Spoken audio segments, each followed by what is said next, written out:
Hi my beautiful friend, welcome back to the channel. तो आज हम इस वीडियो में बात करने वाले हैं शिक्षा में जीवन मूल्य और कौशल का समन्वय। राइट, तो वीडियो के अंत तक बने रहिए। संयुक्त राष्ट्र संघ ने शिक्षा को केवल ज्ञानार्जन तक सीमित न मानते हुए इसे व्यक्तित्व निर्माण और जीवन उपयोगी कौशल से जोड़ने की आवश्यकता पर बल दिया है। आज शिक्षा का उद्देश्य केवल रोजगार पाना या परीक्षा पास करना नहीं, बल्कि जीवन को सही दिशा देना और समाज के प्रति उत्तरदायी बनाना भी है। विश्व भर के अनेक विश्वविद्यालय अब ऐसी शिक्षा योजनाएं अपना रहे हैं जिनमें छात्रों को केवल सैद्धांतिक जानकारी ही नहीं, बल्कि जीवन उपयोगी अनुभव और व्यावहारिक दक्षता भी दी जाती है। विद्यालयों और विश्वविद्यालयों में खेलकूद, कला, संगीत, नाटक, सेवा कार्य और सृजनात्मक गतिविधियों को शिक्षा का अभिन्न हिस्सा बनाया जा रहा है।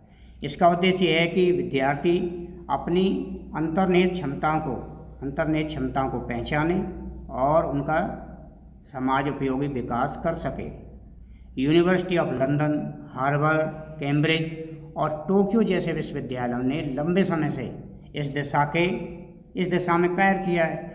वहाँ शिक्षा का एक बड़ा भाग सामुदायिक सेवा, प्रायोगिक परियोजनाओं और संवादात्मक पद्धतियों पर आधारित है।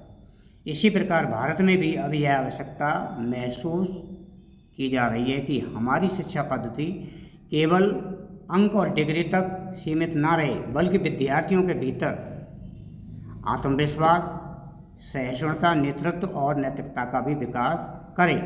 इससे न केवल उनके व्यक्तित्व का विकास होगा, बल्कि समाज को भी सकारात्मक दिशा मिलेगी। आज जब देश को जिम्मेदार नागरिकों और सक्षम नेतृत्व की आवश्यकता है, तब शिक्षा में जीवन मूल्यों का समावेश और भी प्रासंगिक हो जाता है।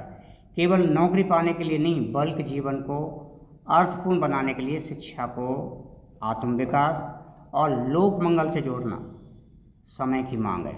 आज शिक्षा के क्षेत्र में सबसे बड़ी चुनौती यह है कि छात्रों का ध्यान केवल परीक्षा और अंक प्राप्ति तक सीमित न रहे।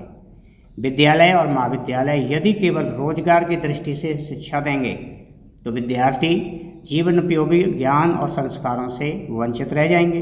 इसलिए आवश्यकता है कि शिक्षा प्रणाली में ऐसे तत्वों का समावेश हो जो विद्यार्थियों के भीतर उत्तरदायित्व बोध, आत्मनिर्भरता और रचनात्मकता को बढ़ाएं। सरकारी और निजी संस्थानों में प्रतियोगिता, परीक्षा और पाठ्यक्रम की सीमाओं के कारण अक्सर यही देखा जाता है कि विद्यार्थी दबाव में पड़ते हैं। ज्ञान और संस्कारों के बीच संतुलन टूट जाता है। परिणामस्वरूप वे केवल सूचना संग्रह तक सीमित रह जाते हैं, जबकि सच्चा शिक्षण वही है जो व्यक्तित्व का निर्माण करे और जीवन की चुनौतियों से जूझने की सामर्थ्य दे। आज के युग में यह विशेष रूप से प्रासंगिक है कि शिक्षा केवल पुस्तकीय ज्ञान तक सीमित न रह पाए,